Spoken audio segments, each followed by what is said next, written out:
The compassionate healthcare movement in the US, which has been kind of growing since the late 1990s, has regarded itself as countercultural. I don't think it's countercultural. I think it just represents a rediscovery of something that we definitely did know once before we got science, as it were, and before we became all-powerful in the therapeutic relationship, and the pendulum will swing.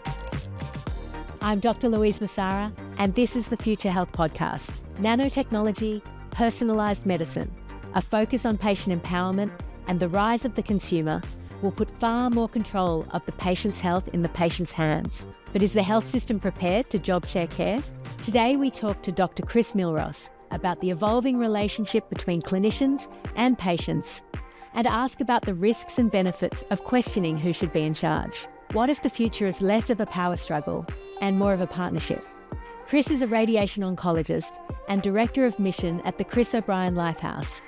He is a leading force within the College of Radiologists, and he has a research interest in cancer support, communication, and health services planning.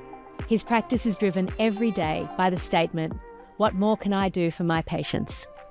Welcome, Chris.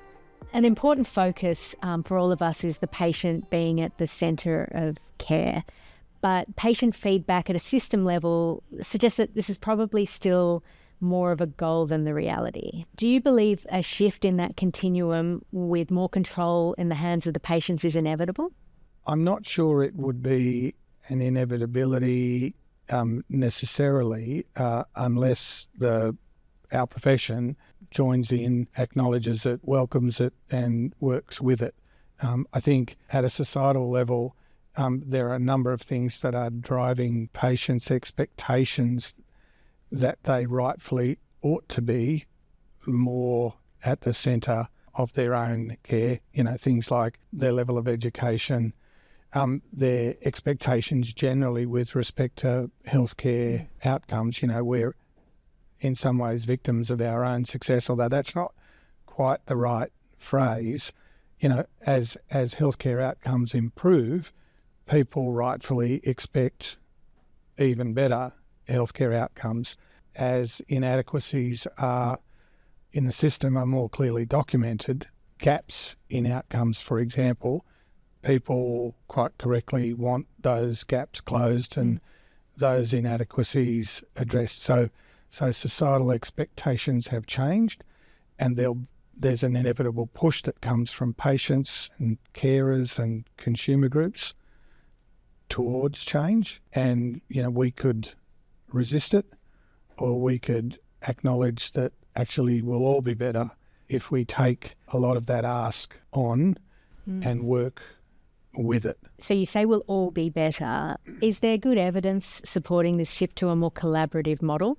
The evidence such as it exists is qualitative. You know, it's survey based. There is a building body of data that says that collaborative care, shared care models increase the likelihood that patients will experience compassionate care and will experience better healthcare outcomes. And both of those things are good for patients. Both of those things are good for the business of healthcare. Is there also qualitative suggestion that the experience for the clinician is as That's improved? where I was going. That's where you were going? That's exactly where I was going. I'm kind of well aware of the fact that the notion comes with a little bit of resistance into the established paradigm. I will add, I think the whole idea of patient-centred care is great. The phrase itself, though, and the need to adopt that language suggests that presently the system might be other-centred or doctor-centred, and my thesis is that it is not.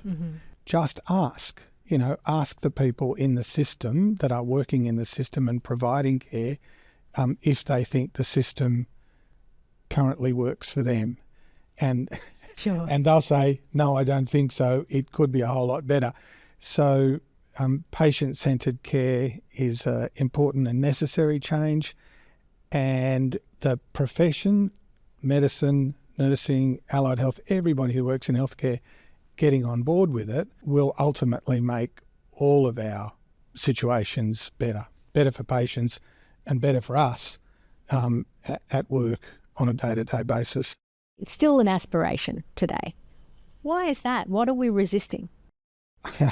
Yeah, we work in a really big system that has been established, in this country for 250 years, has gone through various stages of evolution, from a time when doctors actually couldn't do a lot, through a phase in the 20th century where the science of medicine really added some clout and gave us things that we could tangibly do to change the natural course of disease and to make people's lives better. And I accept that gave certain sense of control to the people who were the custodians of that scientific knowledge. I think we are only fairly recently re-entering a phase where we are recognising the importance of the other aspects of health. Been reading a little bit recently about healing. What does it mean to be healed? Interestingly, Western medicine currently doesn't have a good operational definition, although we would all call ourselves members of a healing profession. Yeah. In the 20th century scientific era, healing is most often equated to being cured of disease. And yet, when you work with patients, you pretty quickly recognise that you can be simultaneously physically cured and broken as a consequence of the illness that you had and the care that you received. So, what does healing actually mean? And when you look in anthropology and in psychology, it's something about the transcendence of suffering. And so increasingly now, and certainly in the future, doctors and all healthcare providers will need to be managers of illness, teachers. That's a whole section about how do you actually establish a patient-centred therapeutic relationship. That teaching component's critical. Leaders, and to a certain extent counsellors as well, so that those things can all come together and actually deliver a transcendence of suffering as a valid healthcare outcome for our patients. So our progress towards this will go with slow and steady at the moment. And I don't think we can expect it to necessarily go fast because change in medicine over the centuries has been glacially slow. It's generational and it's incremental. Are there any sort of perceived risks of this transfer of control, loosely, that we need to be concerned about? There are perhaps questions of health literacy, even equitable access to services if responsibility sort of shifts for some of these decisions. We're inundated with information, but it's not curated information for the general public. Do you think some of the pace at which this may be being adopted as a philosophy is quite right? Like there are risks and issues to be addressed.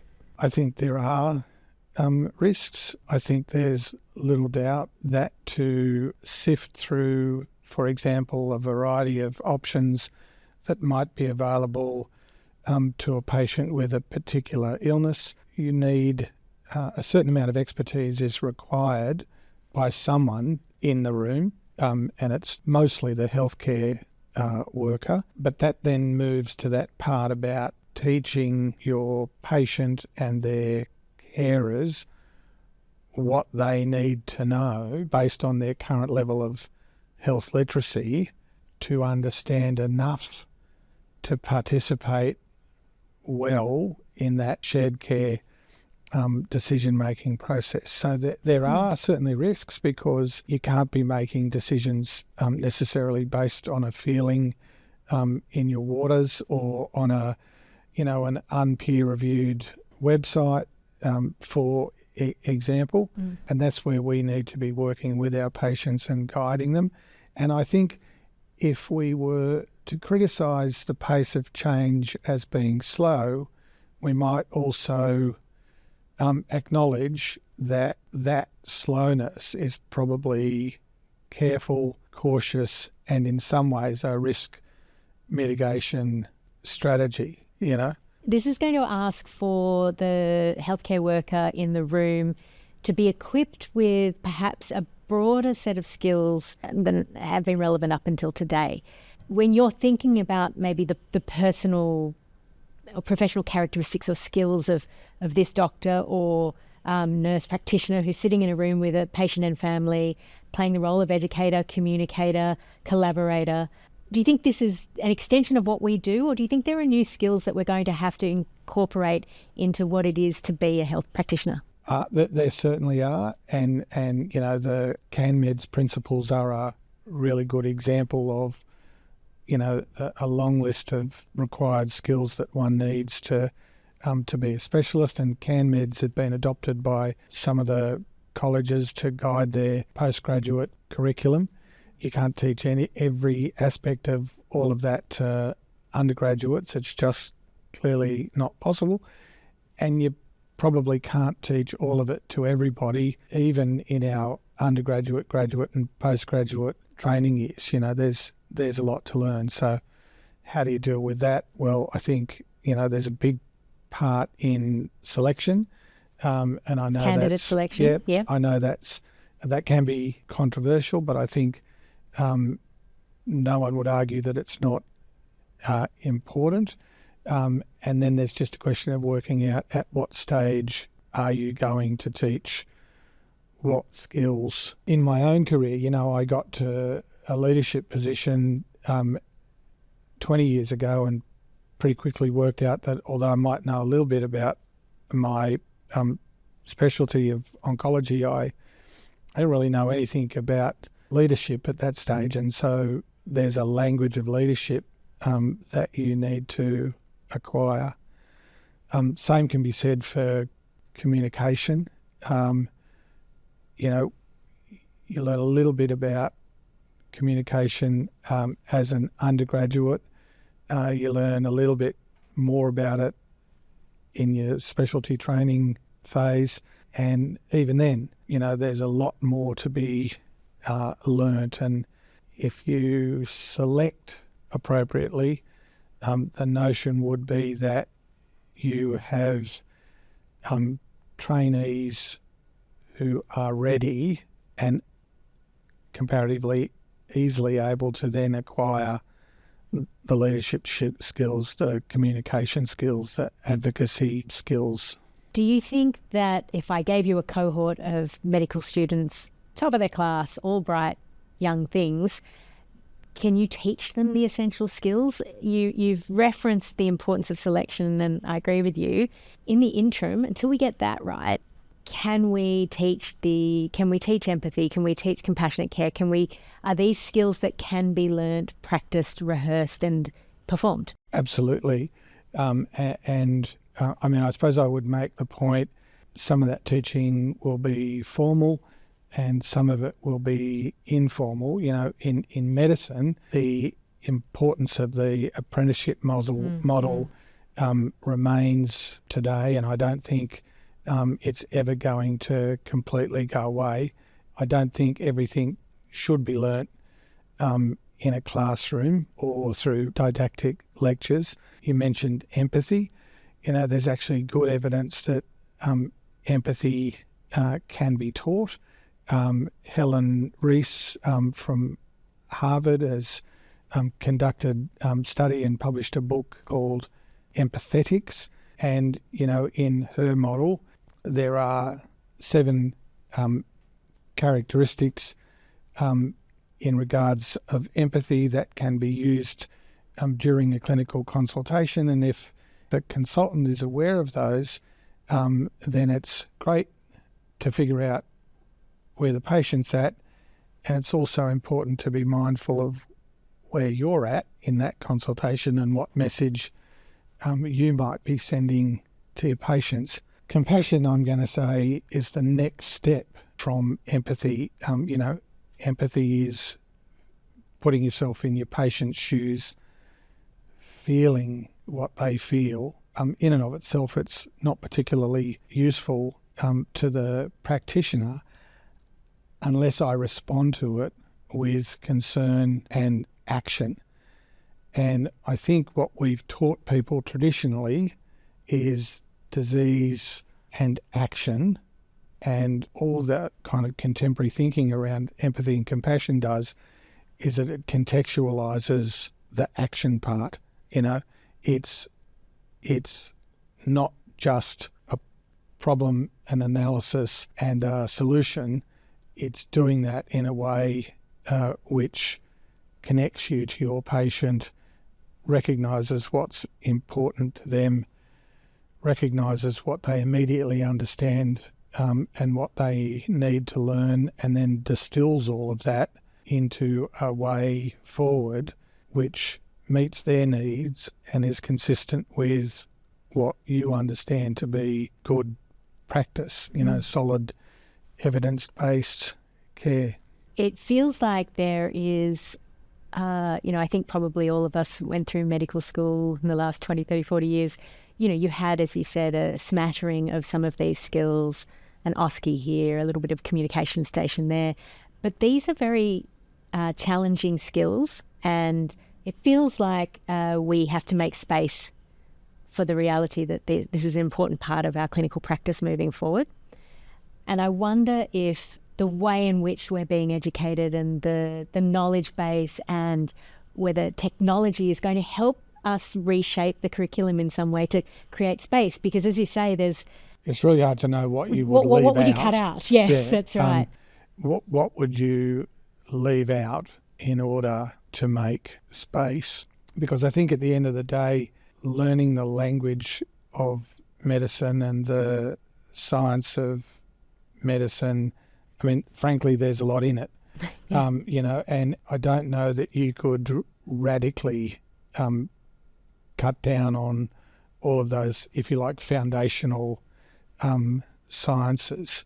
My notion is that much of the extra things that you need to know about, you can learn while you're doing the job. Mm-hmm. That means that the system needs to recognise the importance of that learning and enable it rather than frustrating it. We could go off on a tangent now and talk about burnout and problems in the system like bullying and harassment, for example, and pretty quickly say that has happened because people have been frustrated in their ability to actually do the job. So the system needs to honour the need for that kind of learning. It'll work out in the end because ultimately it will deliver better healthcare outcomes. I have no doubt about that. And as you say, patient expectation will be part of this driver. It's probably very close to no longer being enough to be a fantastic surgeon with a bad case of bedside manners. That's probably just on the edge of not tolerable anymore. And so in a way, the demands of our patients will also shape the space that has to be given to these skills being developed, I presume. I think you're right. The adage, available, affable and able, and of course in that order, although clearly there's a lot in able. There's a lot of knowledge and there's a lot of technical skill, but at the end of the day, that's not much good to you if you can't connect, teach, partner and walk the journey with the patient. And my thesis is that if you make the effort to do that, the rewards are massive. It's good for your patient, it's good for their healthcare outcomes, it's good for the system. It's actually really good for you as well, because it helps to sustain the kind of energy that you have to continuously apply to this job to do it well. In your personal practice and in the work that you do, how do you help patients and their families feel seen and heard and actively engaged in their care? I don't know. I don't know if it's just one thing, but Right. I mean, I think you need to be really mindful of your presence in the room, whether it be the initial consultation or whether it be, during the patient's treatment course or in follow-up. There's a lot been written recently about transitions, in a busy life from where you are now to where you're going to be next, and that mindfulness around, okay, what's just happened? What am I doing next? What do I need to do to get myself from here to there? And it's really hard sometimes in a busy clinic when there are people waiting because you've given time to somebody else. There's the inevitable distractions from your mobile phone and your emails, which will often be open on the second screen, and yet the discipline around transitioning so that you are then present for the next person is important. And it only takes a fraction of a second, but it's just, being consciously aware of how you show up into the room. I suppose the other aspect of it is asking questions about what's important to your patient and to their family, and then really listening to the answers that they give you. The only thing that I would add to that is having established a relationship. It's generally true that if you've got a good start and a solid foundation, then the opportunities to develop that and mature that will continue to present themselves during the course of the patient's episode of care. So I don't think you have to do everything immediately, but you need to establish a relationship that enables the trust and the confidence that will, eventually get that patient all of the things that they need. We've presented the sort of premise of this conversation around some sort of power struggle in a way for this idea of control, and it's probably not really fair. I think what I'm hearing you say, and I think what's in the best interest of everybody is this sense of balance and everyone in the room having their role and their place. But any sort of shift in the structure within healthcare, it can potentially feel like a shift for the clinician depends, I suppose, where you get your purpose and meaning from. But there would be a group of clinicians who would find it very challenging to have a conversation even using some of this language, and that status and respect and that feeling of authority in a room remains very important. It sounds to me, and it seems to have been your experience, that the purpose and meaning in your role is only enhanced through this sort of shared contribution. That's certainly true for me, and I think it's true for a huge number of people in healthcare, and probably true for the vast majority of doctors as well. The compassionate healthcare movement in the US, which has been kind of growing since the late 1990s, has regarded itself as countercultural for the reasons that, along the lines that you've just been talking about. I don't think it's countercultural. I think it just represents a rediscovery of something that we definitely did know once before we got science, as it were, and before we became all-powerful in the therapeutic relationship, and the pendulum will swing. I think when you talk to people about these sorts of ideas, it actually makes a lot of sense. And, even the most austere senior surgeon, really wise people that have been around and seen a lot and got battle scars, this sort of idea does resonate with them. I have no doubt about it. If we take a step out of the doctor-patient relationship and think a little bit more about the care team, this is another place where, at least for recent history, the doctor has sort of been the inevitable leader in the room, in the space. I wonder about your views as to whether that is necessarily the right approach. There are skills to leadership. People are suited and unsuited to leadership roles, and I wonder whether it's time to revisit the idea of the best person being the leader of any sort of group of clinical workforce, rather than it just being a go-to that it's the doctor. How does that work in your institution? Well, even before my institution, in my chosen profession of radiation oncology, it's a multidisciplinary sport. I can't do the physicist's job. I can't do the radiation therapist's job. I can't do the nurse's job. I can only do the doctor job. And yet, unless the four groups work together, no job gets done, right? There would not be radiation oncology without a multidisciplinary team. Now, I recognise the fact that mostly you would say teams need leaders, and traditionally those leaders have been the doctor, but I don't think there's any reason why they have to be.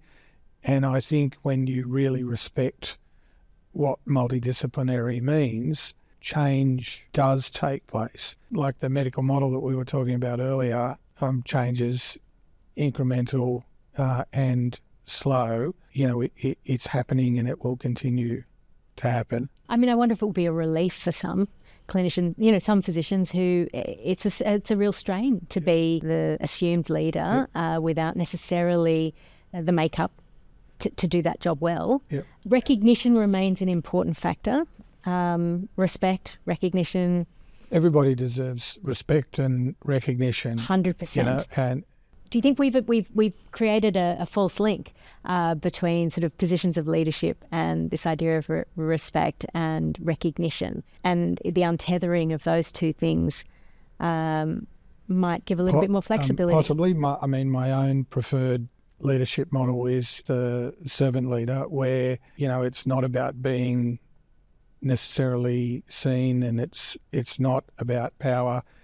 It's about taking the whole team along for the ride and using your intelligence, using your influence, using your communication skills, demonstrating respect and inclusion, and everybody then comes along together. And I think that's what we do at our place.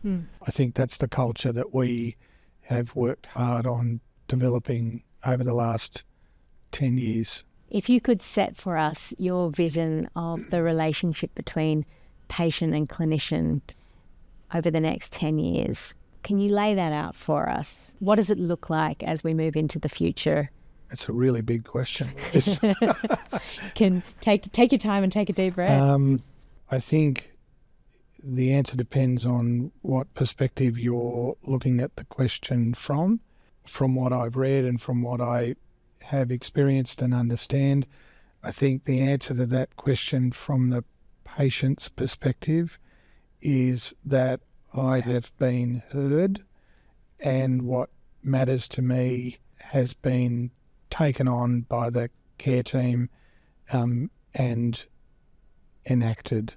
I think from the clinician's view of the world, what we've always wanted is the best possible outcome for our patient. And for someone like me who's been in the business of curing disease and relieving suffering, the numbers just mean more cure and less suffering. I think increasingly it will mean recognition of the fact that what we did together was what the patient wanted. I think many young doctors have, I'm sure, learned a lot from you. I think a lot more would do well to model themselves on you. Thank you very much for your time here with us Thanks, Louise. today, Chris. It's been fun to come and talk. Thank you.